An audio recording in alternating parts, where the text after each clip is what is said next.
Good afternoon, ladies and gentlemen. Absolutely delighted to have a good crowd with us in this first webinar from our series on the implementation of the Buildings Directive. The series, as you know, is produced by Efficient Buildings Europe, next slide, which is an EU industry association. We have 14 company members that are working to transform our buildings to be energy efficient, flexible, and decarbonized. As you see from the logos of our members, they cover a very wide range of goods, equipment, and services that together make up an efficient building.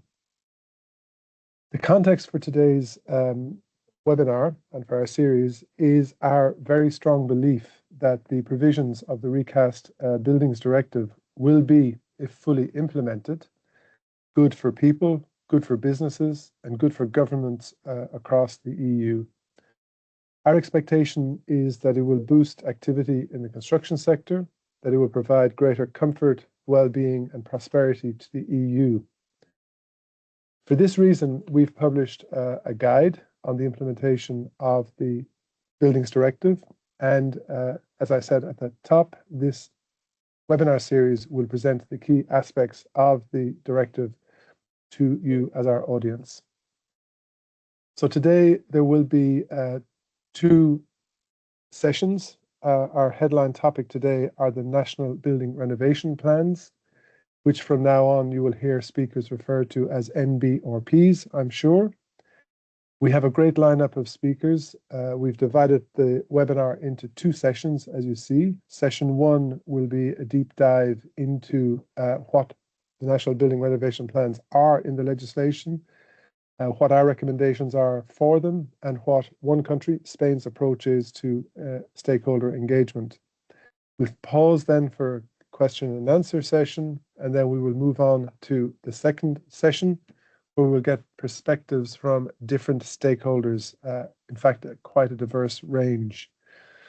And we will finish the webinar with a second question and answer session.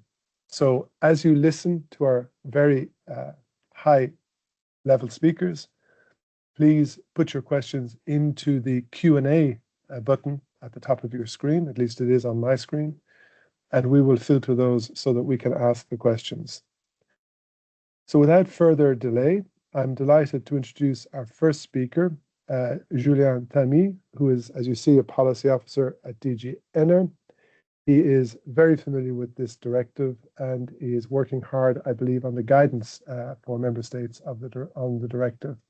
Julien, over to you for about 10 minutes. I will guide you through a bit the National Building Renovation Plans provision of the EPBD. As Adrian mentioned, we call this NBRP to shorten a bit this long name. Just a recap, very brief on the recast EPBD, which has four main pillars, as you may know. I think most of the audience is already familiar with it. The first pillar is on renovation. The EPBD introduces minimum energy performance standards for non-residential buildings, national trajectories for the residential, and the National Building Renovation Plans. There is another pillar on decarbonization with the introduction of zero-emission building standards, solar deployment, also phasing out of incentives for fossil fuels and new legal basis for national bans, and also policies and measures to phase out fossil fuel in heating. And this has to be in the plans. I will come to this a bit later. Then there is in yellow what we like to call the enabling framework, meaning all the provisions that member states, all the support that member states shall establish in terms of financing, but also in terms of technical assistance with one-stop shops, also renovation passports, and also in terms of data exchange, the Building Stock Observatory, national databases. Finally, there is also provisions on the modernization and system integration, about sustainable mobility, about smartness of buildings, about flexibility, digitalization, and also about indoor air quality. So this is just in a nutshell the main provisions of the EPBD. Now, in terms of timeline, and especially the timeline of the National Building Renovation Plans, as you can see in red, the first draft National Building Renovation Plans are due by this year, 31st of December. So we expect to receive them at the end of this year or January next year at the latest. And the Commission will have 6 months to assess them. So by June 26th, we'll have to assess the plans and issue recommendations if needed. And then 6 months later, in December 26, member states will have to submit their final or their plans, I would say. Important to note that the transposition deadline for the EPBD is May 26, so it's 24 months, 2 years after it enters into force. So you can see that the draft National Building Renovation Plans are due before this transposition deadline, 5-6 months before. So the context of the National Building Renovation Plans comes from the long-term renovation strategy, so the previous planning document that member states had to submit in 2020, and this was in this provision was in the 2018 directive, what we call the 2018 amended directive.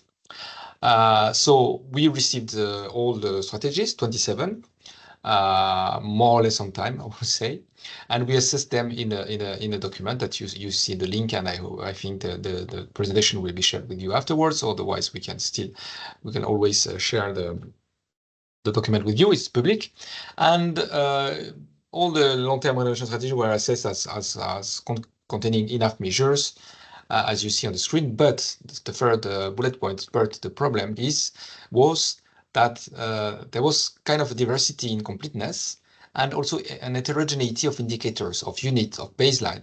And this made our work as a Commission to aggregate, to compare, and to give recommendation a bit difficult. So this is why when the proposal of the Commission for the new EPBD was drafted in 2021, the idea came to make evolve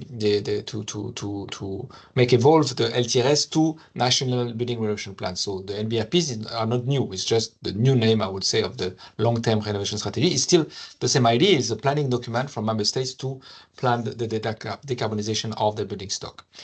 The novelties of the NBRP compared to the LTRS is that now we have a common template that is much more aligned with National Energy and Climate Plan, the NECPs, in terms of content, but also in terms of timing and cycles. And now we have a 2-stage submission. So as I just mentioned, a draft and 1 year later, a final plan with recommendation from the Commission in between. So based on the directive, so in Annex 2 of the directive, you will find what I refer to a common template. You will find this common template. So the Commission has prepared, among a lot of guidance on a lot of provisions of the EPBD, we have prepared what we call an annotated template for member states, as a support for member states. And 2 kind of templates, a Word one and an Excel one for data collection. What is the goal of this template is to clarify some aspects, because you may want to see that the Annex 2 sometimes it's quite high level indicators. So we thought it would be interesting to give member states more details on what kind of disaggregation, for instance, we asked, because for instance you have number of buildings in the Annex 2, you have as an indicator number of buildings by building type without telling what are these building types. So for instance, the annotated template gives this kind of clarification, what kind of building types we expect, what kind of renovation rates we expect, what are the indicators that are really mandatory or mandatory only if available. We also try to clarify units, clarify the format, the baseline year, all this to improve again the alignment, the streamlining of member states, because because as I mentioned in the previous slide, the goal is really to ensure consistency and homogeneity of the reporting from member states. We also use the opportunity to factor in the guidance on other provisions of the EPBD, such as Article 9 on the minimum energy performance standards and the zero emission buildings, etc. Now, a quick overview of this Annex 2. As you can see on the screen, um, there are several sections in the template, but there are four main ones, which I will just describe very briefly. The overview, the roadmap, the policies and measures, and the investment needs. So first, the overview is really a description of the statu quo, where the countries are standing in terms of building stock, the number of buildings, the floor area, the current renovation rate, the primary energy, final energy consumptions. And so this is really now. The roadmap is the ambition. Which ambition, which energy consumption, which renovation rate, which GHG emission the member state would like to achieve by 2030, 2040, and 2050. Having in mind always the goal to reach full building stock fully decarbonized by 2050, and also having in mind the intermediate targets contained, for instance, in the maps or in the national trajectory for residential. By 2030, you know there are some targets. So member states will have also to describe their ambition in that respect. Then the policies and measures to achieve these targets. You have to put in place funding schemes, you have to put in place regulatory instrument, bans, or maybe support, one-stop shops, all these policy measures that will back the targets described in the roadmap section. And finally, how much it will cost, all the investment needs that will be necessary to implement the policies and measures to reach the targets. And here we ask not only the needs, but also the funding sources and the budgetary resources that member states will have to put in place. So these are the main sections of the template of the Annex 2 of the National Building Renovation Plans. A very important element of the NBRP is the public consultation, because for us the plans are more than a mere administrative exercise that member states will have just to tick to please the Commission. We think that the plan is something of, it's a planning tool for the whole country, for all stakeholders. So it requires ownership from all stakeholders, from all the value chain, from the builders, the companies, the installers, the architects, the designers, the owners. So this is why we really believe that public consultation is really important. So we invite you in your country, in your jurisdiction to have a look to see if member states are planning this consultation, and we invite you to take part of this interesting debate. So it will have to involve local and regional authorities, because most of them will have to implement measures of the plan. It has, as I just said, involve other socio-economic partners, stakeholders, including civil society. Member states will have to annex a summary of the result of this public consultation to the plan. So it's not really an administrative exercise. And the public consultation can be combined with the National Energy and Climate Plan. I will finish very briefly to give you some examples of public consultation. So you can go in that link. This is the assessment of the previous long-term renovation strategy by the Joint Research Center. And there is a chapter on public consultation, and you see some good criteria that there is a good representativeness of the stakeholders. There are some member states who do it by working groups, and maybe we'll have an example later with the Spanish colleague, and also open dialogues and ensured ownership through commitment from stakeholders. I also put a link because there was a publication recently on the social climate plans that are also coming in 26 to implement the social climate fund. And here also there is a public consultation, and I found this publication on good practices. This slide, I will not go into it. It's just to remind what the Commission will have to assess to make its recommendations. And also a slide as a placeholder to give you all the other guidance that the Commission is preparing, and that will be published in the course of this year on all the other provisions of the EPBD, of the EPB directive. And voilà, I think I'm just a bit above time. Okay, Julien, no problem. And voilà. Thank you. Was all from my side. And thank you very much for giving us that great overview of what's contained in the directive. And I know it's of interest to the audience to understand the role that the Commission can play, because as a monitor of the member states' implementation efforts, we're looking to be, on their backs, if I might put it that way, this time around. So sit tight, Julien, and we'll come back with you for the question and answer session shortly, which I remind the audience you can be populating the question and answer field as the presentations are ongoing. Now it's my great pleasure to introduce my colleague, Rémi Colombe. He's the lead author of our guide on the implementation of the directive and head of EU policy here at Efficient Buildings Europe.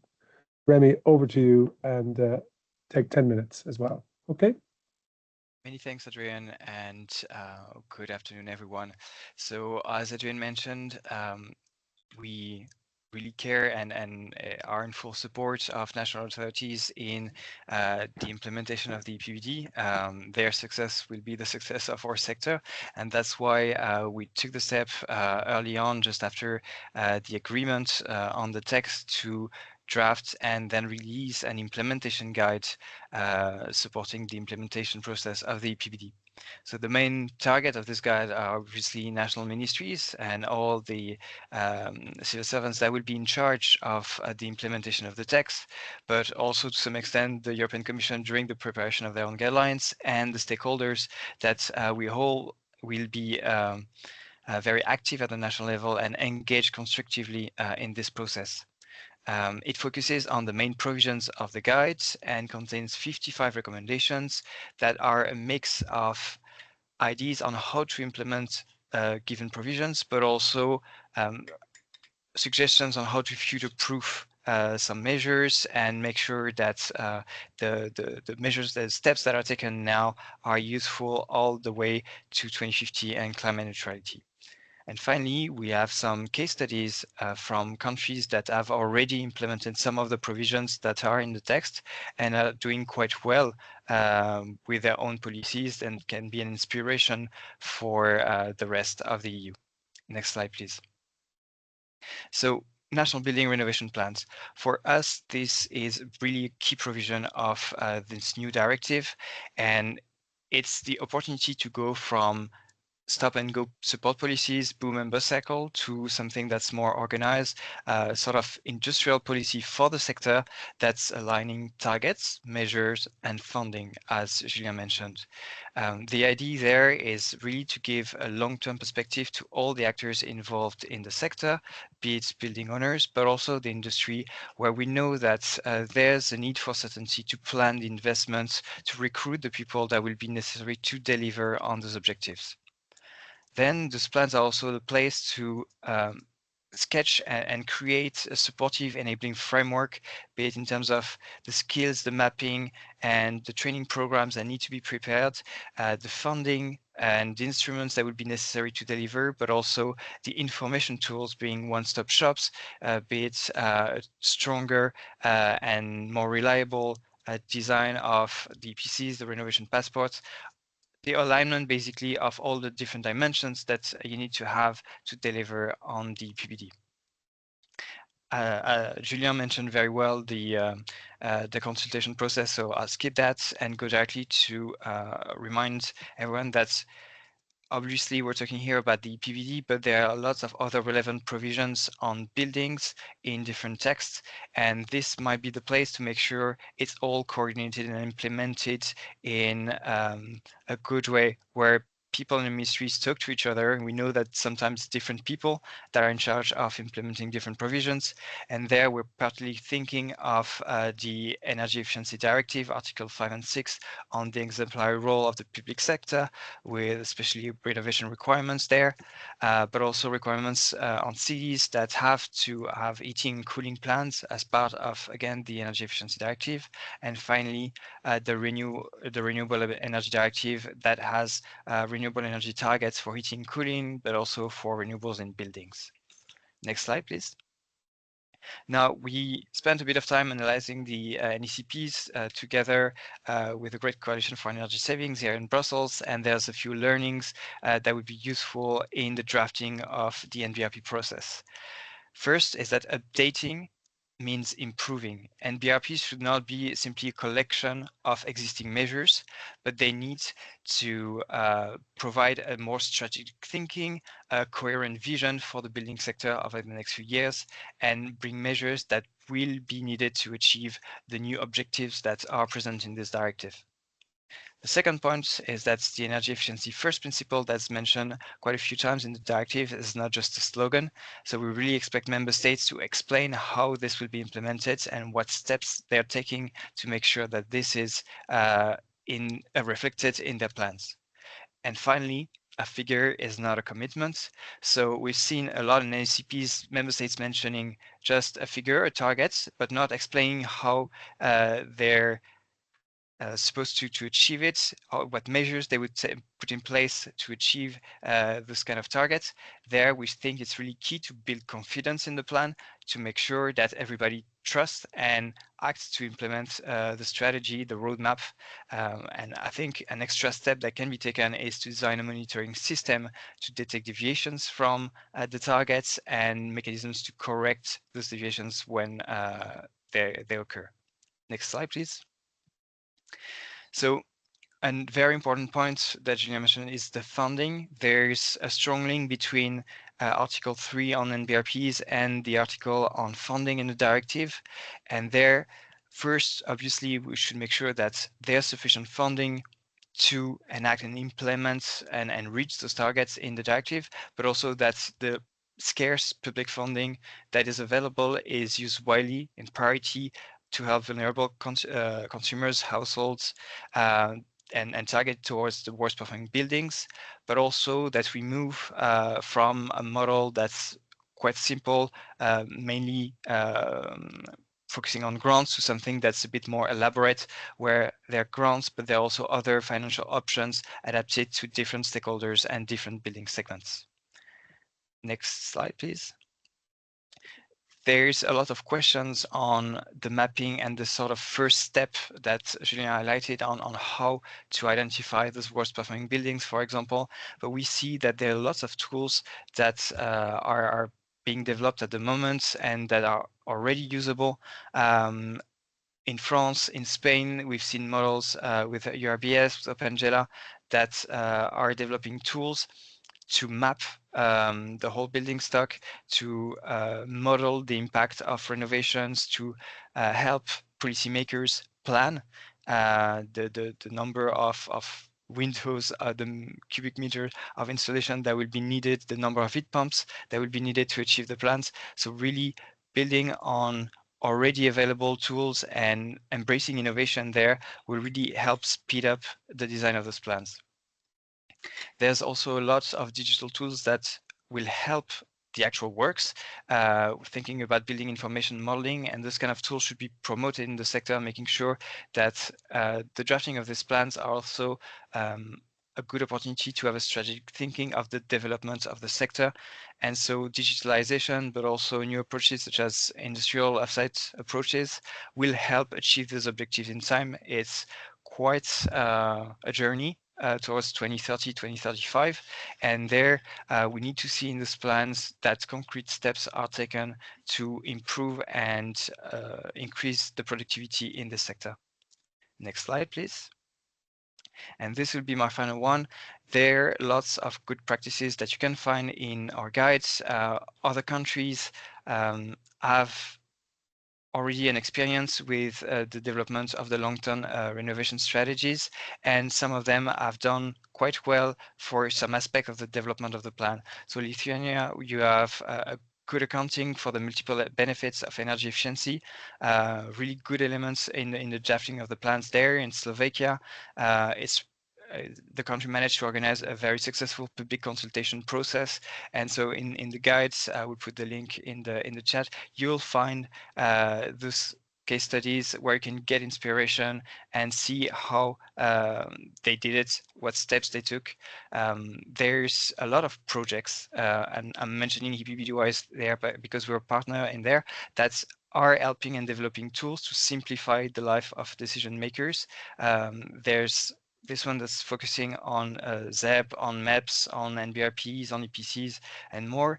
But you have UPS, for example, focusing on one-stop shops, IB Road to EPCs on EPCs and renovation passports. So lots of really good European-funded projects that's where the learnings should be brought to the national level to help with the implementation. So that was my part. Thank you very much. Thank you very much, Remy, for that comprehensive overview of the recommendations from our own association. So enough from the European level. Let us now turn to the national level, and we're really honored to have Adrian Escobar Pastor from the Spanish Ministry of Housing and the Urban Agenda. He's a technical advisor officer and is going to talk to us about the Spanish approach to stakeholder engagement, specifically in the preparation of their National Building Renovation Plan. Adrian, it's over to you now. Thank you. Thank you, Adrian. I would like to express my sincere appreciation for allowing the Ministry of Housing and Urban Agenda to participate in this important session. Your collaboration and support are invaluable as we work together toward our ambitious goal. Next slide, please. The goals set by the directive for the National Building Renovation Plan are very ambitious and require the involvement and push from the beginning of the process of the various actors involved in the energy renovation sector. For this involvement to be real, effective, the drafting of the plan will actually be joint drafting, which will include an important participatory process throughout the drafting process. The Spanish state has taken this very seriously and has therefore designed an ambitious participatory process that will allow the entire transposition process to reach the ordinary citizen and promote the participation of all the levels of administration and agents in the sector. Particularly for the drafting of the plan, working groups and experts panels or expert roundtables will be established. In this case, on one hand, we got 4 working groups, interministerial, a working group with the regional governments, another one with the local administrations, and finally, the 4th one with the sector agents, with all the remaining stakeholders. And on the other hand, 5 expert panels are created. The first one, energy poverty and vulnerability, business model and financing instruments, management instruments, research, innovation, and industrialization. And finally, renovation of non-residential buildings. These working groups will allow keeping all the agents informed of the progress in developing the National Building Renovation Plan, and also collecting their positions and recommendation, observation, as well as examples of good practices to incorporate them into the plan. The expert panels are conceived as a mechanism to delve into those aspects of the National Building Renovation Plan that require greater input from experts in the field. This table will consist of 10 or 12 experts, members in all of the cases of the 4 mentioned working groups, and their task will be to develop recommendations to be debated with the drafting team and the working groups. The working groups and expert roundtables will be complemented for a specific aspect that require it by commissioning additional studies, if the case. The roundtable 1 will have to answer the following questions. For example, how should the various situations of energy poverty be defined and quantified? What types of energy poverty and vulnerability situations do we encounter, and how should it be addressed? Vulnerable neighborhoods, vulnerability situations in the middle income neighborhoods and buildings. Have the measures and instruments implemented so far to alleviate energy poverty through building renovation work? Why? Are new instruments necessary? Okay. In the second roundtable of experts, the work is related to business models and financing instruments, and some of the words they have to answer are: what role should public aid play? What role should the private sector? What public-private collaboration models and instruments are working? What innovative business models and financing instruments should be developed? What are their benefits and obstacles? And so on. The third roundtable of experts is dedicated to the management instruments. In this case, this roundtable is expert in the field of solving the problems in the interaction between the different levels of the administration, the ministry, the state, the regional, and the local governments. All of this interaction. For example, questions to answer here: what management instrument exists at the different levels of administration? Existing building book, energy efficiency certificate, for example, and which does the new directive incorporate? What is the appropriate level of administration for the design and control of the various instruments? How should compliance with the obligation established by the new directive for each member state be reconciled with the distribution of competences in urban planning, housing, and building existing in Spain? How to achieve an optimal cost efficiency of all of these instruments, considering their benefits and costs for citizens and the sector agents, as well as for the different public administrations, also to avoiding possible overlaps and duplications between administration activities, and so on. The fourth roundtable, related to research, innovation, and industrialization in energy renovation and sustainability, will address questions such as how should our training system adapt to the new needs of sustainable construction and renovation? How can we attract and train new professionals in the renovation sector? What profiles are needed? How can we promote innovation and research in the field of energy renovation? What role can industrialization play in energy renovation? For example, what industrialized construction solutions currently exist, and what scope for developing new solutions can we identify? And finally, the roundtable 5 focus on the non-residential building stock, which requires an additional push both for its characterization and for the design of specific measures of its renovation. For example, how should the non-residential stock be grouped for the definition of the MEPs? What buildings should be exempt from complying with the MEPs?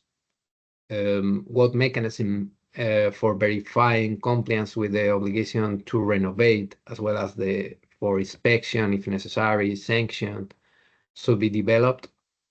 What level of administration should be responsible for this verification, inspection, and sanction? And finally, next slide, please. We have developed the timeline. Having reviewed the scope of working groups and expert panels, I would now like to briefly outline the work schedule for the next 11 months.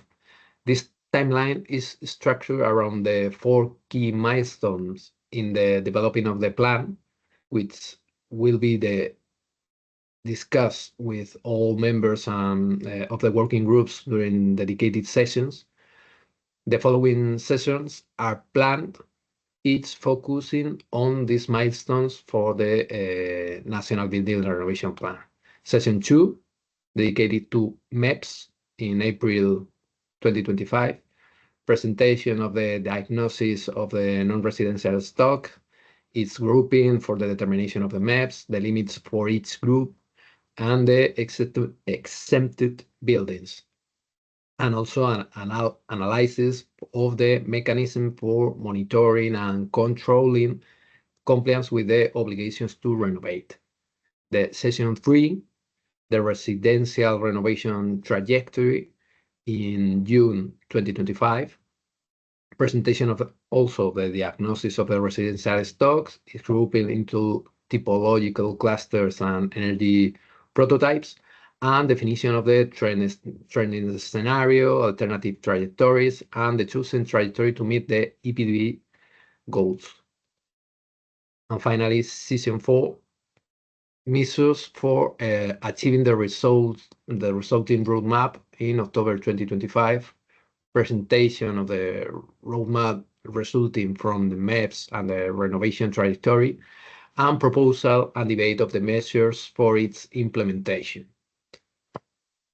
All of these sessions will be complemented by the presentation of the new construction and energy renovation benchmarks, which will serve as examples of quality architecture that contribute to achieving climate goals. In turn, they will preceded by the work of the working groups and expert roundtables. That's the following, our plan. Monthly or bi-monthly meetings of the ENER Ministry Working Group, and 3 meetings for the other 3 groups, the regional government, local administrations, and sector stakeholders. Regarding the expert panels, an indicative schedule is proposed with minimum of 2 or 3 meetings between February and October 2025, prior to the submission of the deliverables that will be incorporated into the national plan. So, as you can see, we have designed an extensive participatory process so that we can, as is our desire and mandate, build this plan together, all the public and private stakeholders and citizens. Thank you very much. Thank you, Adrian. That is very impressive. I would say an exemplary structure for stakeholder consultation that you've presented. And we very much look forward to seeing our partners in Spain participating. Now, I see no questions in the Q&A online, but if the speakers could come back with their cameras, I've just prepared one question each in case of this eventuality. So for Julien, I wonder, have you got an insight already on whether or not member states have started working on their NBRPs? We can clearly see Spain has, and we know Slovakia has from our own work.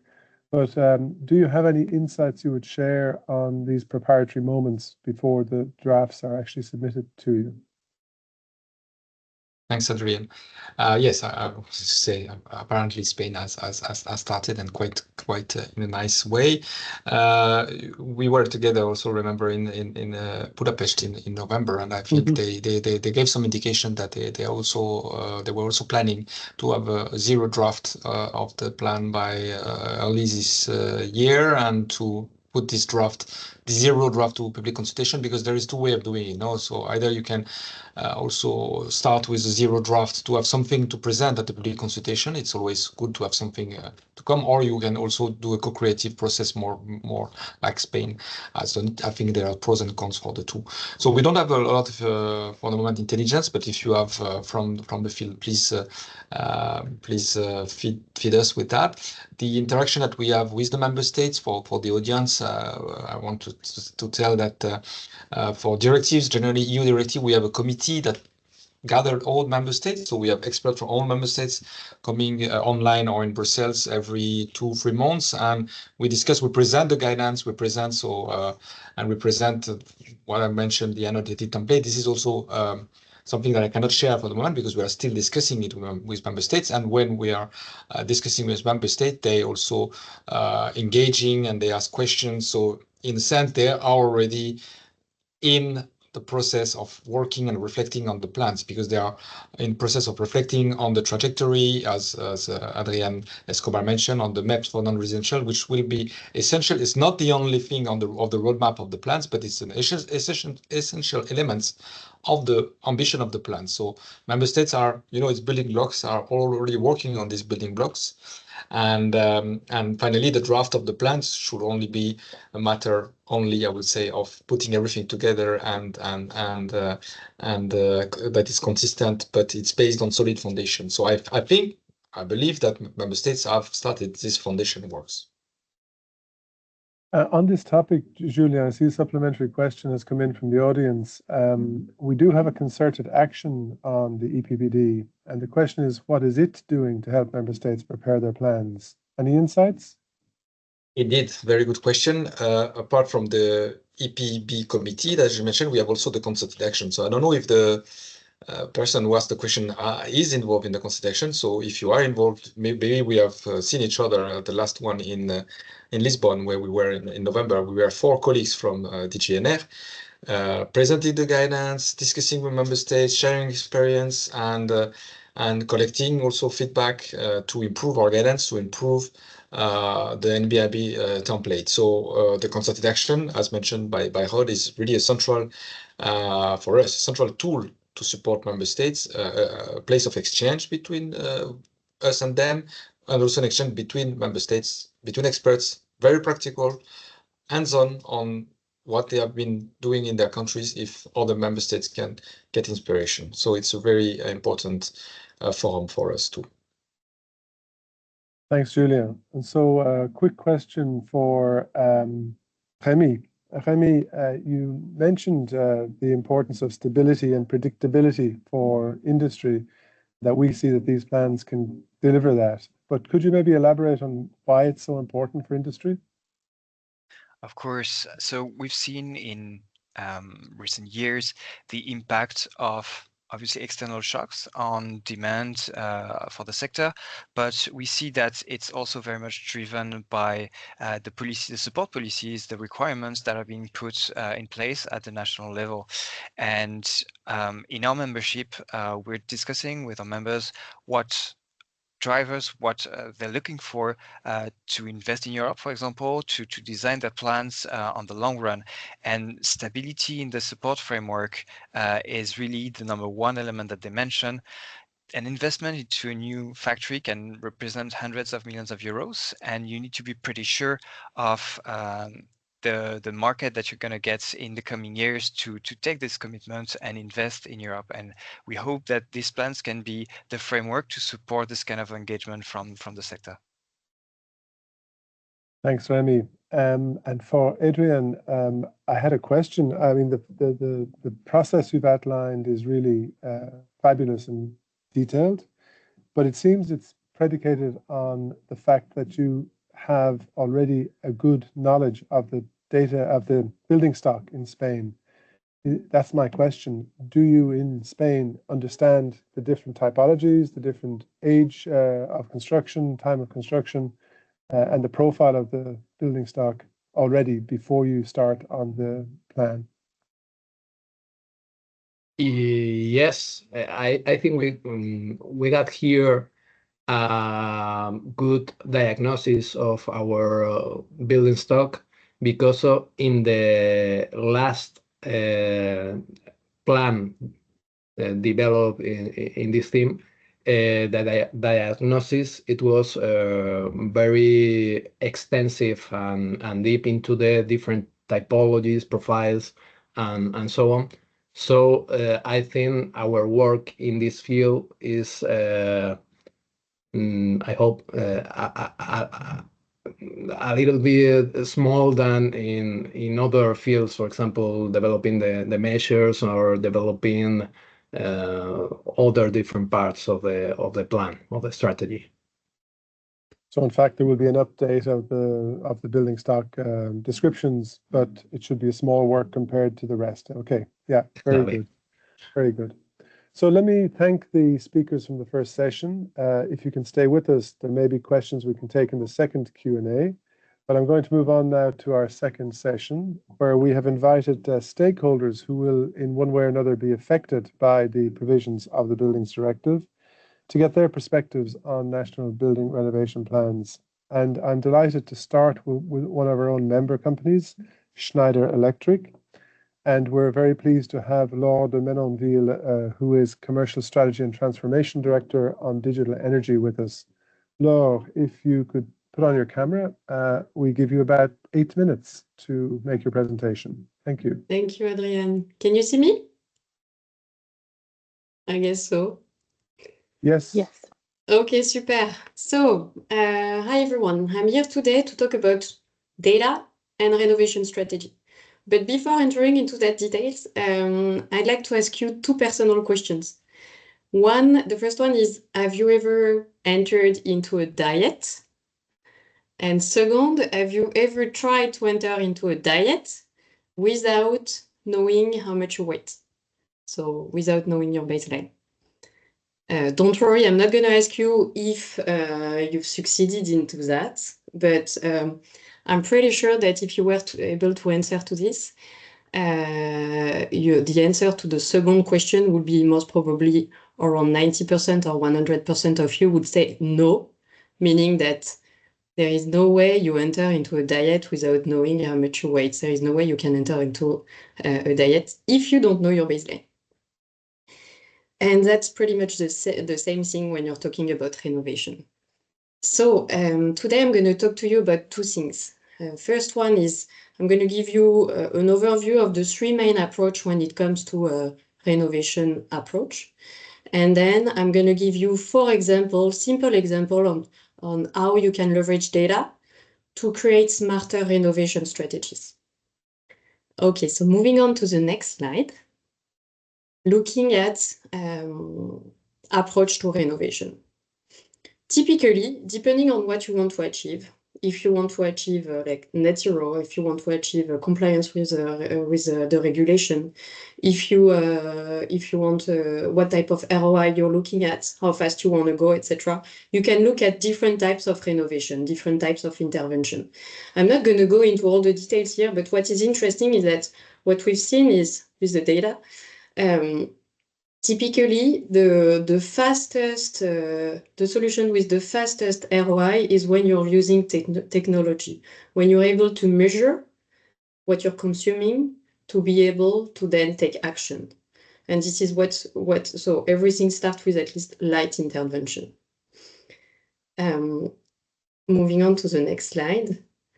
So now that you know that there are 3 main types of renovation approach, there is still the question about where to start. Let's say you have multiple buildings around multiple countries or around one country. Which geography do you start? Which country? Which city?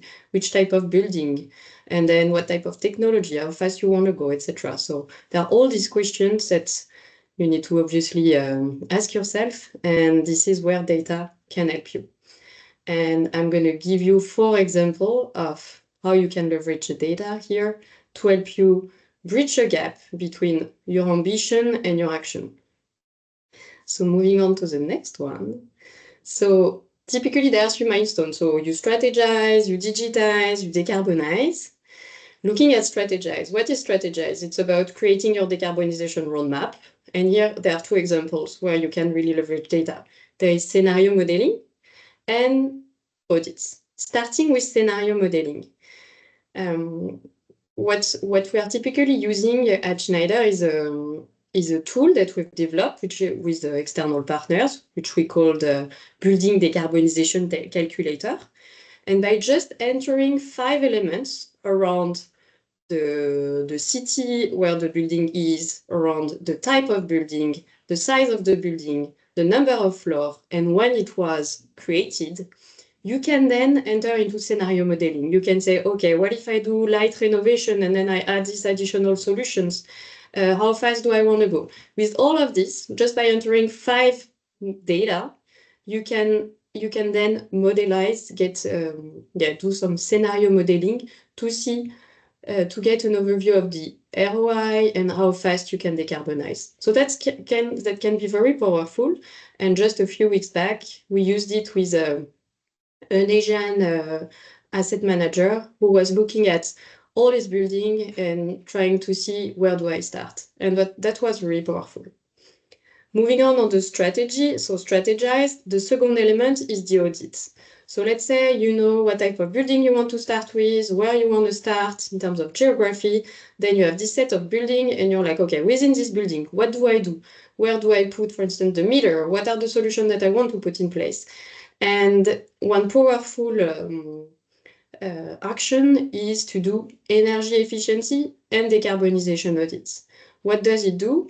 It helps you identify what are the energy conservation and decarbonization measures that you can put in place in your building. And this is giving you also an idea of how much it will cost, how fast it will take, and when you will be able to see the impacts. And that's what we've done, for instance, for most of our buildings at Schneider Electric, to help us identify how to start within each of these buildings, because we are also decarbonizing our own buildings, being factories, distribution centers, or even offices. So that's on the strategize. If you look at digitize, so digitize is really about putting sensors, meters in the right places into your buildings to be able to measure, monitor what you are consuming in terms of energy, in terms of carbon, where you are consuming, how much you're consuming, when you are consuming during the day. And that's similar to when you take a scale before a diet. This is about knowing how much you weigh, how much you spend, how much you consume. And then moving on to decarbonization, and that's what you can do with a building management system. Then, when you move to decarbonize, so once you've put in place the different elements to measure and control what you're spending, then you move to decarbonize. There are multiple levers, obviously, in decarbonization, but there is one that I would like to highlight, which is related to data, is using, for instance, building management system to enable AI that is supported with AI decision to help you have continuous improvements in how you decarbonize, how you increase your energy efficiency. And that works as well with microgrid. So these were 4 simple elements where you can really leverage data to help you identify what to do and to help you also continuously improve your renovation strategies and implementation. And so next time you enter a diet, I hope you will be thinking also about your renovation strategy. And that's it from my side. Thank you very much, Laura. A clear description of how data can be leveraged, as you said, to plan for renovation of buildings. And in that case, commercial buildings, I think, are the prime target for the tools you described. Stay with us and we will come back in the Q&A session, which I remind the audience you can be populating the Q&A tab as we hear our presenters. So now it's my pleasure to introduce Jean-Marie Simon. Jean-Marie is the EU Policy Manager at the European Public Real Estate Association. I know you'll tell us about EPRA in your presentation. So over to you, Jean-Marie, for about 8 minutes. Thank you very much. Good afternoon, everybody. I hope everybody can hear me well. I just wanted to, on the next slide, I just wanted to go through a really quick introduction on what is EPRA, because we are quite a niche industry. But I'm pretty sure that at least once in your life, or you are probably working in one of them, you went through our members building.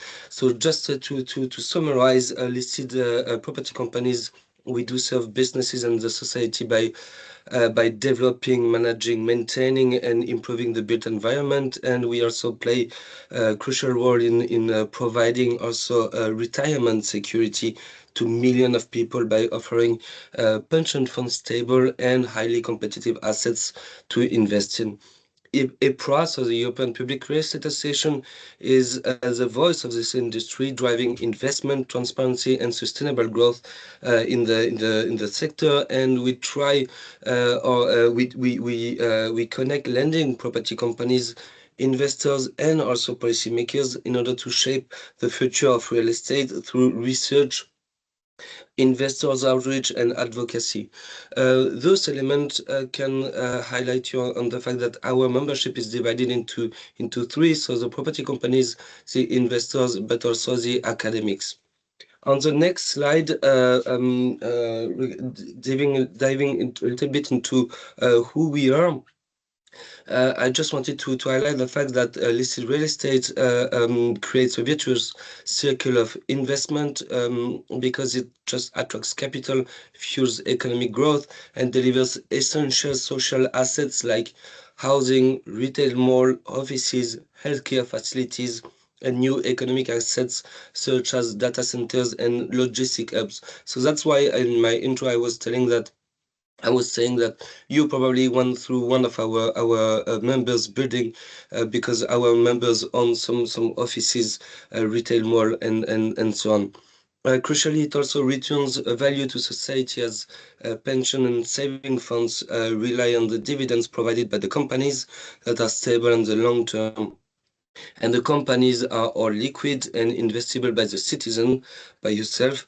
And for example, many of the Belgian companies have over 50% of the shareholders being individual Belgian families. On the next slide, we are also explaining our commitment to sustainability because public companies, so the listed ones, are pioneers of sustainability in the built environment to meet their responsibility towards local communities and demands of shareholders for the future proofing of their investment in the face of the global challenge presented by climate change. By strengthening the ecosystem, we ensure more resilient, investable, and sustainable future for all. I will show you now on the next slide the views on the two next slides, the views of the commercial real estate and in order to foster energy efficiency in the building, it has also to go through the financing of this building. And we with our members, we highlighted some elements that might help also the policymakers and also the different stakeholders to act in a better way. And especially there is one pillar out of the two, and this one is first of all the focus on every building. Of course, we do support the idea that the worst performing building has to be renovated at first, but given the wording of the EPBD and especially some of its article, a small confusion could be easily be made, creating a focus on only the worst performing ones. We would like to avoid that kind of misunderstanding because focusing on every building allows to a broader reduction of in carbon emission, and even buildings that are not currently the worst performing still contribute to the overall carbon emission. And gradual improvements in all building will have a positive effect. It will create a culture of continuous improvement across the sector and also drive innovation. So the previous speaker was speaking about innovation, and I think that we do think that's something very, very important in our sector, to be always on top of things, but also boost the market confidence by ensuring that all properties meet minimum performance criteria. The idea of targeting every building use and tenant type, that's also something that we highlighted because as we all know, the real estate industry is the second most EU taxonomy aligned industry, and is also determined to stay so, to play a crucial role in the green transition, to support the energy efficient renovation of Europe's building. A suitable regulatory environment is necessary, and we have to keep in mind also that real estate projects are taking a lot of time, from months to years, and necessary regulatory uncertainty can heighten risk perception and discourage also investors. That's something that we have to keep in mind. And in order to fight against this idea, developing a unified terminology and standards across the EU, effectively allowing everybody to speak the same language, will definitely help the green financing of the building, and at the end of this idea, the energy efficiency of the building. Indeed, several companies among our membership raised the issue that although the energy performance certificate is the main element requested to the green financing of buildings, in some countries like Spain, but we can say other countries like Belgium or the Netherlands, it does not represent the reality of the energy intensity of the building. And since the EPC only include the office area, and perhaps and as an example, not the warehouse area. There is also another thing is that we do support also the inclusion of a green financing mechanism, such as energy performance contract or on-bill financing, which can de-risk project and increase financing availability for multiple assets. We have to bear in mind the fact that banks, but also institutional investors, which are the main investors in the real estate, are governed by the risk-based approach, and those elements, so the energy performance contract or the on-bill financing, could help the risking of the renovation project and also facilitate them. On the next slide, we are diving into the idea of coherence between the other regulation outside of the EPBD, and especially the banking federation, the banking regulation, the financial ones, the wider banking regulation, but also the more green finance regulation. If we do consider the bigger picture, it might help us to find the sources of some lending limitation and some renovation limitation in terms of budget by financial institution. So the Basel IV regulation requires banks to hold more capital against riskier assets. Lending for capex. So if you are not familiar with that term, capex means capital expenditure. It refers to the purchase of long-term physical or fixed asset used in a business operation. So that's more or less like I would say, as a concrete example, a building. Capex are designed to be used to invest in the long-term financial health of a company. So lending for capex, including refurbishment loans, is generally considered as riskier compared to financial stable income generating asset. It just means that while when you are the renovation of a building is more riskier than a renovated one. Consequently, so the capital requirement for capex loans can be prohibitive, meaning that banks must allocate way more capital to cover the risk of such loan, and the requirement makes capex lending less attractive, as it reduces the bank's profitability on this loan. And this is one of the reasons why financial institutions prefer to finance renovated assets rather than being renovated assets.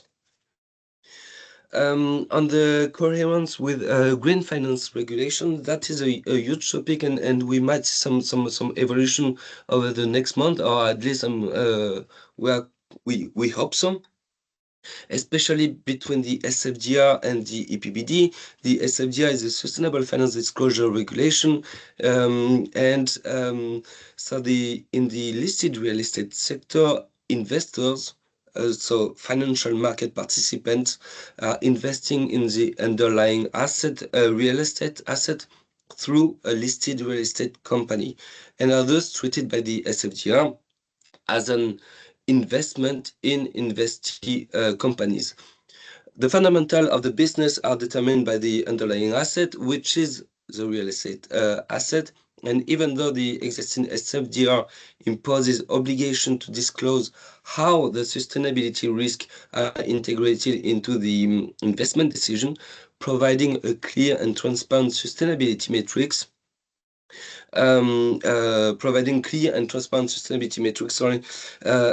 we do consider that a clear alignment between the two might help our industry.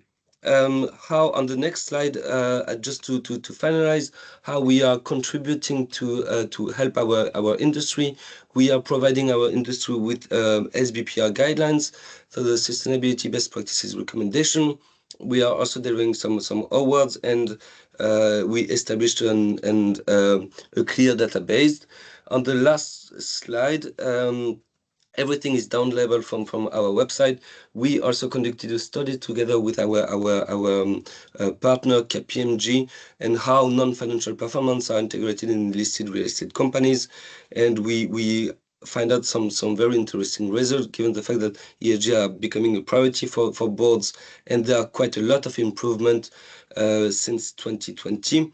With the more use of photovoltaic panels, efficient energy material, new heating, ventilation, and air conditioning system, and also new instrument to be used in the contractual behavior between the landlord and the tenant, in using also in trying to reduce the energy consumption of the tenant through, for example, contractual limits. I think that's I went through, and I'm sorry because I went a little bit over time, but thank you very much for your attention, and happy to answer your question. Thank you. Thank you very much, Jean-Marie. A unique perspective there from the listed real estate sector. And yes, I think we'll be coming back to you with some questions because you touched on financing. So now to France, delighted to welcome Etienne Charbit, who is responsible for Europe at the Project Claire. And we're going to turn to residential buildings, Etienne, with you. So please, about 8 minutes or less. I will try to do less. Yes. Hi, everyone. I'm glad to be speaking here. Just a word on Réseau Clair. So we are a French association specialized in energy transition. Yeah, mainly working at the national level, but also at the European one. And for example, we are part of Can Europe and also Renovate Europe. Regarding the NBRP, so I'm going to talk about the situation in France regarding the residential sector. Next slide, please. So first, I'm going to talk about, I would say, the frame, so the multi-annual energy program. So the long-term objectives about energy renovations in France. So just to say that the process is finally moving forward. It has been a long time coming because several years of delay. But the French long-term energy targets are going to be published maybe in April of this year. When you look back at the NECP, so National Energy Climate Plan, the French, which was submitted to the European Commission in July 2024, we saw that the long-term objective of renovating almost to zero emission building standard is reaffirmed, which is a positive thing. Because it was not a sure thing when sometimes we heard the politician speak about this. But what we want in the NBRP, because I'm making the link between those two documents, which is that this target should be also included. So to stick actually to the EPBD ambition. Second point is about the multi-annual energy program, which I say is expected in 2025. It should be stated that the objective will be to renovate 600,000 residential buildings to major renovations, which is not really deep renovations as stated in the EPBD by 2030. But what we analyze, and I think a lot of organizations do the same, is that the NECP and also the PPE is lacking means and also regulations to achieve those objectives. So our goal, our ask would be that in the NBRP, those means and those regulations are included in the BNP, including new MEPs, new minimum energy performance standards. Otherwise, it's impossible to achieve those quite ambitious objectives of renovating 600,000 residential buildings. And also what we wish for, it's going to be difficult to achieve, is that the NBRP should be more ambitious than the PPE, because we need to overachieve the objectives in order to attain the long-term objectives of Europe and of France, actually. And the third point is that I think Julien Tami talked a little bit about it. We shouldn't do the same that during the long-term renovation strategic process, which was really lacking of consultations. It was really seen as the administrative work, I should say. And I would be glad that France would implement something like Spain, which was presented earlier. So yeah, next slide, please. About the financial situation in France, which was really harsh for the renovation sector, because maybe you have heard that there is a huge political instability currently, and the public support really lacks visibility. For example, the budget for the main public subsidy, MaPrimeRénov', has been cut. So my figures are really not up to date because I sent my presentation on Monday and the budget was voted on the Monday night. But you see that the budget between 2024 and 2025 was divided by 2. We also regarding the subsidy scheme, what I can say that MaPrimeRénov', for example, is lacks really stability because a positive reform, I would say, that was entered into force in 2024, but just a few weeks after, due to diverse pressure, the government backtracked. Although the reform actually targeted major renovations, which was kind of positive. But it's really a big issue about the stability of the subsidy scheme in France, and other cuts of budget that have been implemented right now in France, as you can see in my 4th point. What we would like to see in the NBRP is a multi-annual public and private funding scenario, which would be coherent with the long-term objectives. I already mentioned the 600,000 major renovations by 2030 to do.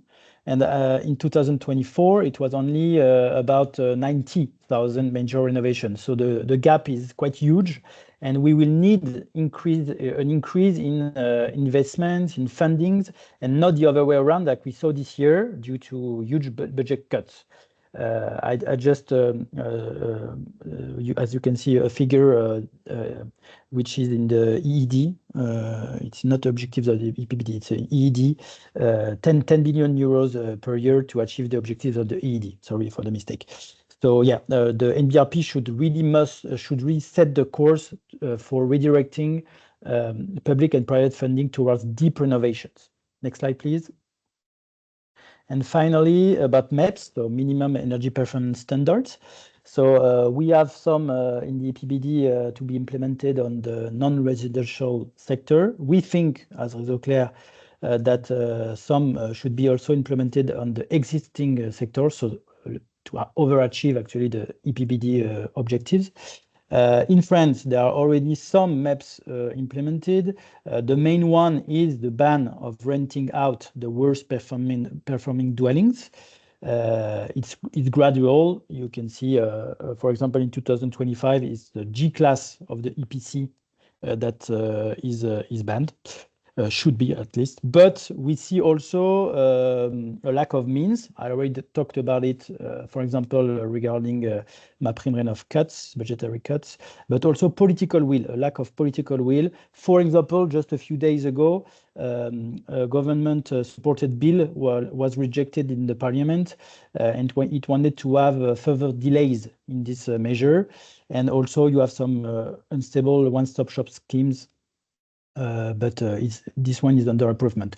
Our proposal in the EBRP is to implement additional maps. Actually, there is a governmental opening, because in the PPE I mentioned earlier, there is some phrasing about trigger points, about implementing more restrictive measures. It's options, it's not decided yet. And with 9 other organizations, we issued, and thanks to the help of Renovate Europe, we issued a comprehensive proposal of maps to implement. For example, a mandate to deep renovate individual single family buildings upon property transfer. Can be housing, but also in single family buildings as a whole. Also to deep renovate multi-family buildings upon specific trigger points, because it's not always possible to do it at property transfer, so like frontage restoration. And finally, also to implement gradual obligations to deep renovate social housing. So it's a comprehensive one, very ambitious, but at least we hope to see some of it in the NBRP. So yeah, thank you very much. Thank you, Etienne. That was really relevant, right on the topic. And yeah, I have questions that strike my mind about your presentation that I might have time to come back to. And I urge the audience now to put questions in if you have any. We will have a few minutes at the end for an exchange. So our final speaker today, and I'm delighted that we have a cities representative, is Nicola Raimondi. He's working at Energy Cities as a project and policy manager. So, Nicola, over to you for again about 8 minutes. Thank you. Yes, thank you for the invitation. So indeed, I work at Energy Cities. If you don't know us, we are a network of cities working on the energy transition. We have more than 1,000 members, and we cover more or less 30 countries across the EU. And so we work on different topics, from governance to energy to resource efficiency. But today, my focus will be on what we call fossil-free districts. And I was asked to outline what we've been doing regarding heating and cooling policy, and how this is related to the debate about renovation strategy, and how we can link the two together. Next, please. So since now it's been 2 years that we've decided to follow up on the implementation of the new Energy Efficiency Directive. If you have followed the news, with the recast of the EED, we got lucky in a sense that we got a new article 25, with the subsection 6, mandating local authorities to draft local heating and cooling plans, meaning that municipalities above 45,000 inhabitants are now required to draft and plan for the decarbonization of heating in their city. So it's actually a good news. We have now a clear mandate at the EU level and national level to move for the energy system decarbonization. In the directive, there's also a strong call for national and regional government to give the appropriate support to municipalities to do this job, because of course, municipalities alone will not be able to decarbonize the full energy system. It needs to be in cooperation with the national, regional, and all energy stakeholders. So if you go on the internet and you type EU tracker, you will find one of our new tools, which is actually a mapping of the 27 member states. I put here on the screen a screenshot of this mapping, and you can play around with the map and click on on each member states to find actually what is the latest state of play at member states level regarding the transposition of the directive, and how national authorities are actually supporting municipalities for drafting local heating and cooling planning. And if you look at the map, you will see a spectrum of colors going from red to orange, yellow, and green. meaning that, as you can see, there is a lot of red, orange, and yellow. It means that actually most member states are lagging behind in terms of providing the adequate support to municipalities to be aligned with the objective of the EED. So what we did is that if you look at the tracker, we actually looked at two elements. The first one was the legal support, and the other one was the technical and financial support. If we look at the legal support, for example, we see that there's different reasons why some member states are ahead and other behind. There's different reasons. For example, some member states have a historic strong knowledge of energy planning. Usually this is because of security of supply objectives. We have also seen most recently member states actually making progress because they are looking to mitigate their green gas emissions, and to do so they're moving from fossil fuel to renewable energy, and so they have increased the level of energy planning. But beyond energy security objectives and mitigation objectives, most member states are actually still quite behind in terms of practice for energy planning. And we know that if there is not a strong legal support, a strong legal signal to decarbonize the energy system, then it will be more difficult to move ahead. And to illustrate that this is a bit behind schedule, member states have actually now until October this year to fully transpose the directive of the EED and the Article 25. So only a few months left. And so far, actually only Germany has officially transposed the directive and the article to support municipalities in this task. Other member states are, almost there. If we look at the Netherlands, Denmark, Finland, Estonia, for example, but most member states actually are running behind, and this is a bit concerning. This is the legal mandate, which is quite important. And next to it, of course, we also need to see from the national government, from regional authorities, strong supportive measures to support municipalities. It could be, for example, technical support. We've seen in some member states, technical knowledge centers, guidelines, templates, trainings, for example, for municipalities, which is really key to have the right expertise at the right place. Also financial support to support innovative projects, to de-risk some project, but also to finance, for example, staffing at the municipal level. We also did a study, and there's a website you can check that is called Staff for Climate, when we see that there's a big gap with the need of staffing. And of course, there's also a need to improve the skills of energy planners so they can incorporate the heat transition also into their planning.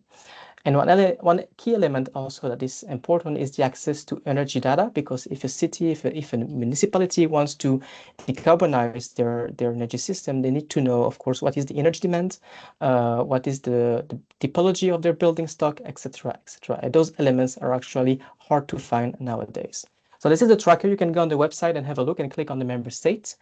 And the question today was actually, what's the relationship between this energy planning and the EPBD? So next, please.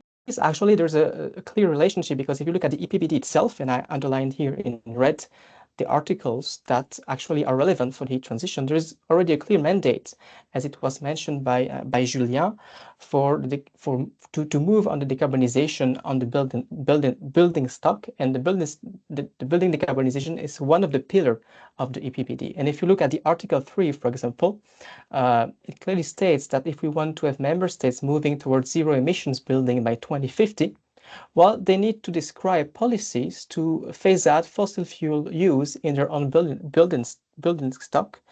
And it means, for example, also some concrete measures to phase out fossil fuel boilers. But to move out from fossil fuels, of course, you will need to supply with other renewable energy. And to be able to identify those renewable sources, you need to work also at the local level with an efficient energy planning. That's why it's really related. And in the Article 29, for example, it clearly states also that with the EPBD, local authorities should have easiest access to energy data performance, for example, for building, to be able to conduct their heating and cooling planning. So it's clear that there is a great interaction between actually what's going on with the National Building Renovation Plans and also the heating and cooling strategy at local level.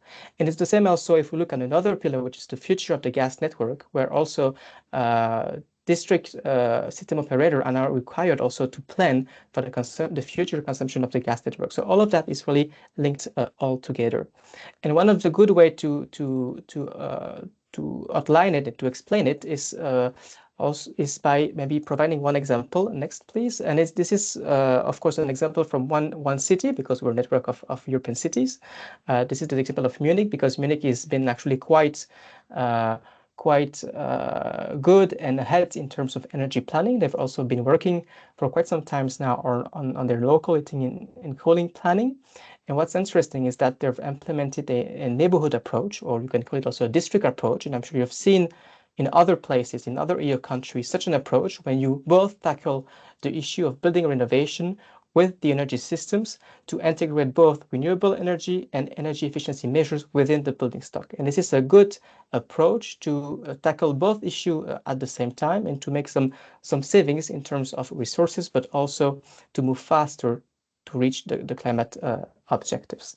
We have also worked with the Covenant of Mayors. So the Covenant of Mayors is also an initiative that gathered different European cities moving on the energy transition. And if you go on the website of the Covenant of Mayors, you will find the detox campaign with quite a lot of examples of how cities are moving forward for the transition.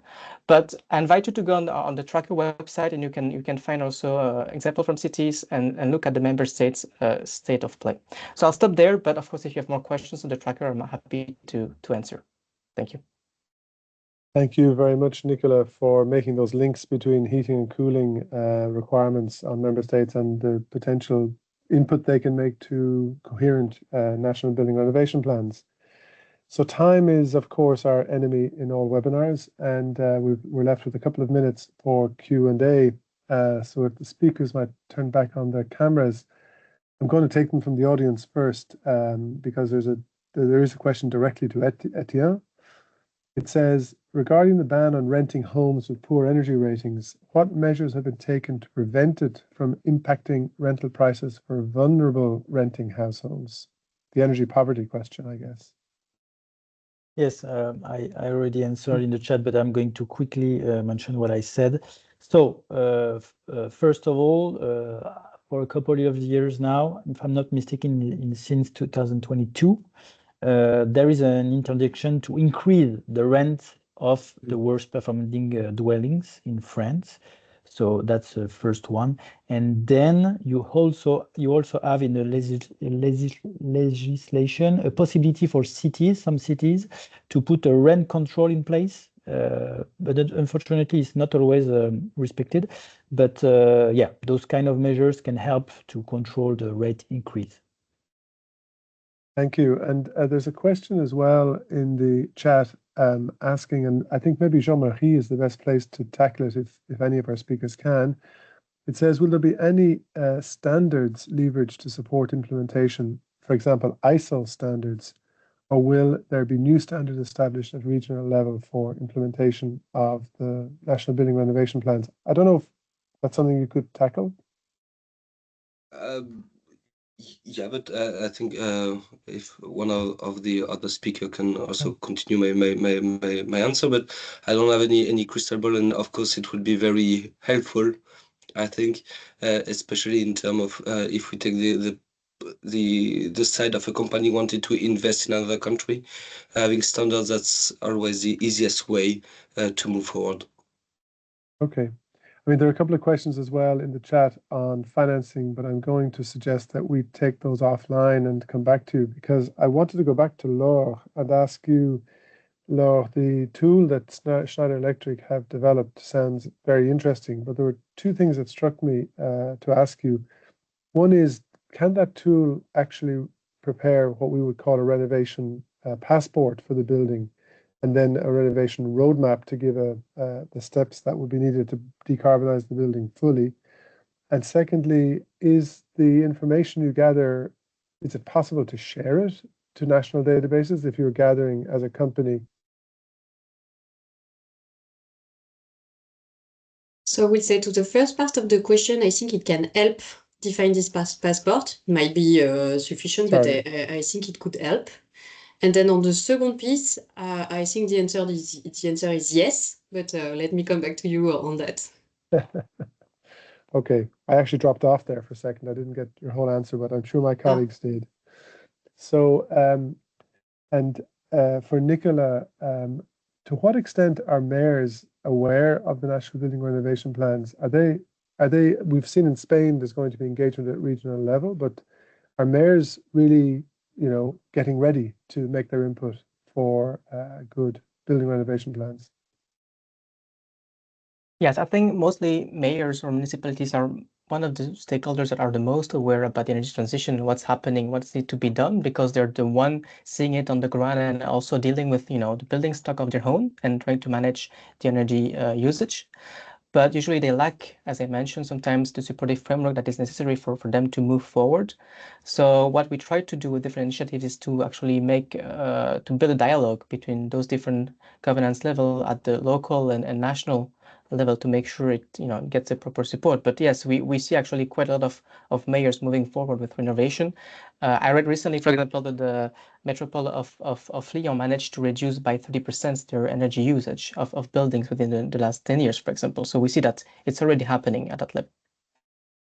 I do see another question for you on cities. Do you see any room, question says, for cities to be able to receive directly EU funding, not going through national governments? An example, the writer says, would be net zero cities. Yes, that's a good question. So there's already some mechanism existing. For example, the EU facility is an EU facility providing some financing for for pre-studies or investment plan studies directly from municipalities. But there is a big battle coming up. As you know, there's the EU budget discussion that are starting for the next cycle. And so we will hopefully try to advocate, of course, to keep a direct access for municipality to EU funding to make sure they get the proper financing. Nowadays, it's mostly done by the Cohesion Fund, for example. That's an important tool. But indeed, with the mission cities and net zero cities, we are starting this year also a multi-level dialogue on finance. And I think it will be key for maintaining access to finance. But for us, it's important that city keep direct access to EU finance. Thank you. I'm sure the asker will be pleased with that answer. I have a final question that I wanted to put to Etienne. Etienne, in France, you're already seen as one of the better countries on renovation, believe it or not, across the European family. And if those ambitious targets that Claire is looking for are implemented, how should that implementation be monitored by the government? And what should happen if they don't reach the targets? I'm particularly thinking about the MEPs that you look for on dwellings at trigger points. So what should happen if the government? If they don't reach the targets of the PPE? That's a very good question. I think we will go towards a decrease in the objectives. It happened a lot. But yeah, our wish is that we are heard about implementing those kinds of new MEPs. But I have to say that the political context is not in favor of such ambitious positions. We saw it also within the EPBD revision, because actually the European Parliament pushed forward really ambitious MEPs on the residential sector, and it was downgraded in trilogues. So yeah, as I said, our proposal are really ambitious. It's one way forward. We don't say that there is not another view, another way to propose. But yeah, we wait forward for other organizations to propose other ways to achieve the objectives. Thank you, Etienne, and thank you to the 4 speakers in our second session for the insights that you've given and the stakeholder perspectives you've delivered. And to our audience, thank you for bearing with me for these extra 5 minutes beyond the scheduled end time. I'm sure, like me, you've been impressed by the quality of the inputs we've received in this webinar. I want you to watch out for the next episode in this series. We will be diving into minimum energy performance standards, both for residential and for non-residential buildings. That will come to your inboxes in due course. So thank you for bearing with us. And once again, thanks to our great speakers. Have a great rest of the day, everybody, and a great evening when you get there. Thank you. Thank you.